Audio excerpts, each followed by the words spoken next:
বিসমিল্লাহির রহমানির রহিম। পরম করুণাময় মহান আল্লাহর নামে শুরু করছি। অনারেবল ভিউয়ার্স, আসসালামু আলাইকুম।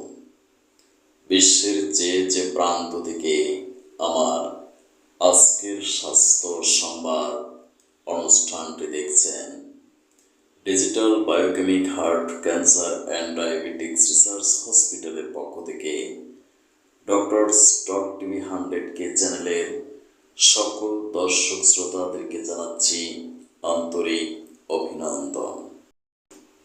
আজকের স্বাস্থ্য সংবাদ পাঠ করছি আমি ডাক্তার কাজী দেলোয়ার হোসাইন।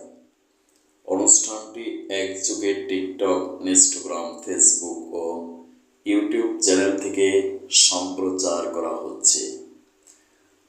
আজকের আলোচ্য বিষয় স্নায়বিক দুর্বলতা রোগটি সম্পর্কে।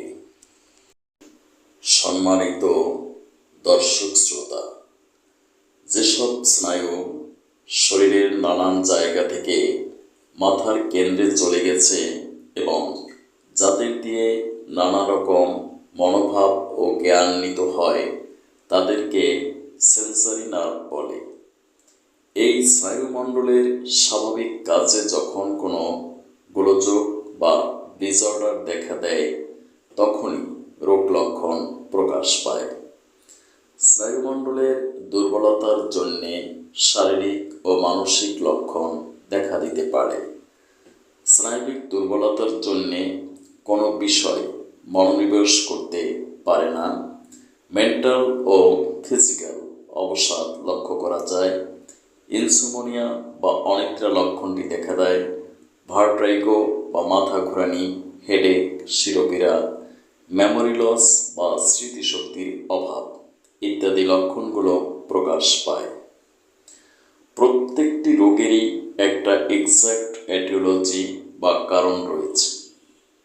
স্নায়বিক দুর্বলতার ক্ষেত্রেও এরকম বিশেষ কিছু কারণ রয়েছে, যেমন অতিরিক্ত শারীরিক ও মানসিক পরিশ্রম, অনিয়মিত অমিতাচার, মদ খাওয়া, নেশা করা, ভিটামিন বি কমপ্লেক্স বিশেষ করে B6, B12 ইত্যাদির অভাব, বাবা মার বংশগত কারণ বা জেনেটিক কারণ, দীর্ঘদিন কোনো রোগে আক্রান্ত, প্রস্রাবের পরে মায়ের যত্নের অভাব, বেশি সন্তান প্রসব, অতিরিক্ত সহবাস বা মাস্টারবেশন। স্নায়বিক দুর্বলতার ক্ষেত্রে বিশেষ কিছু সিমটমস এক্সপ্রেশন করে, যেমন কোনো বিষয় মনোনিবেশ করতে পারে না, স্থিরভাবে চিন্তা ভাবনা করার ক্ষমতার অভাব, মাথা ধরা, মাথা ব্যথা, মাথা ঝিমঝিম করা, শারীরিক ও মানসিক অবসাদ, বুক ধড়ফড় করা বা প্যালপিটেশন, হৃদযন্ত্রের গোলযোগ, অল্প কারণে উত্তেজিত হওয়া, বুক কাঁপুনি, নাড়ির গতি দ্রুত এবং সবিরাম, দৃষ্টিশক্তি এবং শ্রবণ শক্তির অভাব, পেট ফাঁপা, খাবারে অরুচি, অজীর্ণতা, মাঝে মাঝে ডায়রিয়া বা উদরময়, পর্যায়ক্রমে কনস্টিপেশন ও উদরময়, পাকস্থলী খালি হলে পীড়া বাড়ে, ক্ষুধা আদৌ সহ্য করতে পারে না, দীর্ঘদিন ভুগলে জটিল উপসর্গ, প্যারালাইসিস বা পক্ষাঘাত, পিঠে ও মেরুদণ্ডে ব্যথা, শরীরের জায়গায় জায়গায় খোঁচা মারা ব্যথা, হাত পা অসাড় হয়ে যাওয়া বা নামনেস কন্ডিশন, অনিদ্রা, তন্দ্রাভাব, স্বপ্ন দেখা, হাত পায়ে খিল ধরা, বমি বমি ভাব, মুখের স্নায়ুশূল ব্যথা। এই একই রোগে আক্রান্ত দুটি রোগীর লক্ষণ কখনো সমান হয় না। স্নায়বিক দুর্বলতার বায়োকেমিক মেডিসিনের মাধ্যমে স্থায়ী চিকিৎসা সম্ভব, কারণ MBBS কোর্সে বায়োকেমিস্ট্রি এবং DSMS কোর্সে বায়োকেমিক নামক দুটি সাবজেক্ট পড়ানো হয়। অ্যাকর্ডিং টু বায়োকেমিস্ট্রি, আমাদের মানবদেহ গঠিত হয়েছে বিলিয়ন বিলিয়ন সেল বা কোষের সাহায্যে।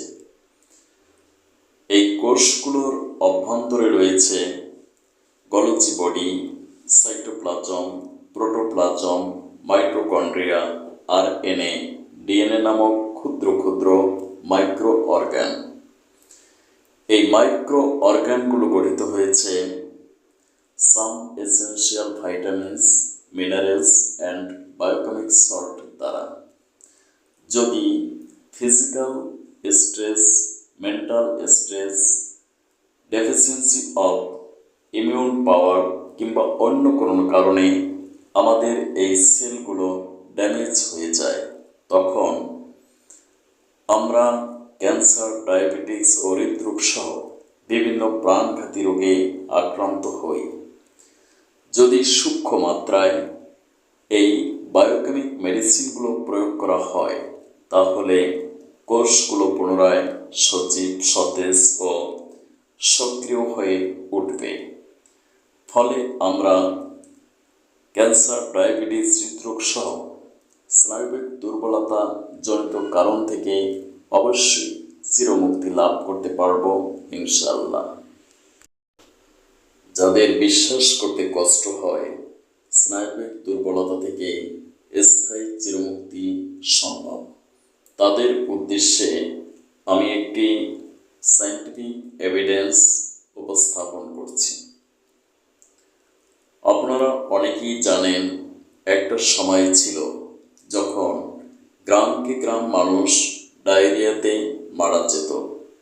তখন ডাক্তার কিংবা সাধারণ মানুষ কারোরই জানা ছিল না এক চিমটি লবণ, এক মুঠো গুড় দ্বারা তৈরি খাবার স্যালাইন একটা মানুষের লাইফকে সারভাইভ করতে পারে। এখন প্রশ্ন হলো, এই খাবার স্যালাইনের মধ্যে এমন কোন কম্পোনেন্ট ছিল যার কারণে প্রাণে বেঁচে গেল একটি মানুষ?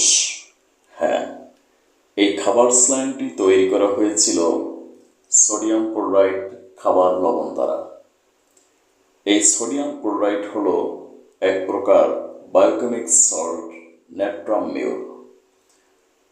এই ন্যাট্রাম মিউর সল্টের অন্যতম প্রধান ফাংশনটি হলো আমাদের দেহের পানির ভারসাম্য রক্ষা করা।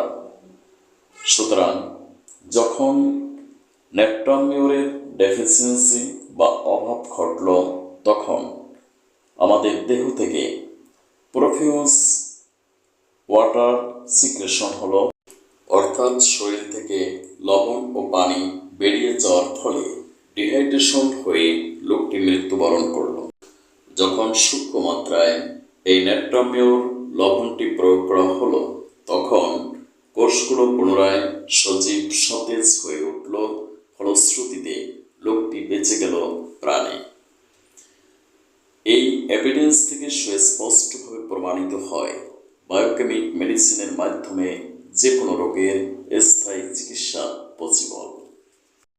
স্থায়ী চিকিৎসার জন্য যোগাযোগ করুন আমার প্রতিষ্ঠিত প্রতিষ্ঠান digital biochemic heart, cancer and diabetics research hospital, অথবা আমার chamber Lalbagh diagnostic centre, 195/1/1 JN Saha road, Amligola, Lalbagh, Dhaka. অনুগ্রহ করে সাক্ষাতের 10 দিন পূর্বে সিরিয়াল দিন। সিরিয়ালের জন্য যোগাযোগ করুন 01712937056। সিরিয়াল ছাড়া কোনো রোগী দেখা হয় না। এই নাম্বারে অবশ্যই সিরিয়াল দিতে হবে। মনে রাখবেন, ল্যাব টেস্ট ব্যতীত সঠিক রোগ নির্ণয় সম্ভব নয়। সঠিক রোগ নির্ণয় করতে না পারলে সঠিক চিকিৎসা প্রদান করাও সম্ভব নয়। তাই যদি আপনার ল্যাব টেস্ট রিপোর্ট থাকে, তাহলে সাক্ষাতের সময় অবশ্যই তা সঙ্গে আনবেন। Thank you for watching my video. May Allah bless you. Allah হাফেজ।